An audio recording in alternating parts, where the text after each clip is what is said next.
شروع اللہ کا نام لے کر جو بڑا مہربان نہایت رحم والا ہے۔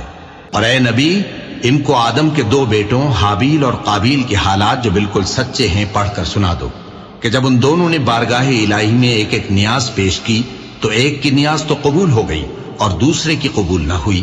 تب قابیل حابیل سے کہنے لگا کہ میں تجھے قتل کر دوں گا۔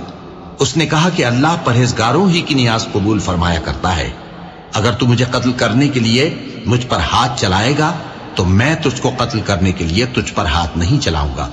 مجھے تو اللہ رب العالمین سے ڈر لگتا ہے، میں چاہتا ہوں کہ تو میرے گناہ کو بھی سمیٹ لے اور اپنے گناہ کو بھی، پھر تو اہل دوزخ میں سے ہو جائے، اور ظالموں کی یہی سزا ہے۔ آخر اس کے یعنی قابیل کے نفس نے اس کو اپنے بھائی کے قتل ہی کی ترغیب دی تو اس نے اسے قتل کر دیا، پھر خسارہ پانے والوں میں ہو گیا۔ اب اللہ نے ایک کوا بھیجا جو زمین کریدنے لگا تاکہ اسے دکھائے کہ اپنے بھائی کی لاش کو کیسے چھپائے۔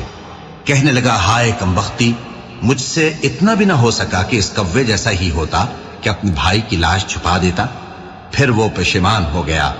اس قتل کی وجہ سے ہم نے بنی اسرائیل کے ذمے یہ بات لکھ دی کہ جو شخص کسی کو ناحق قتل کرے گا، یعنی بغیر اس کے کہ جان کا بدلہ لیا جائے یا ملک میں خرابی کرنے کی سزا دی جائے، تو اس نے گویا تمام انسانوں کو قتل کیا، اور جو ایک انسان کی جان بچا لے تو گویا اس نے سارے انسانوں کو زندگی دے دی۔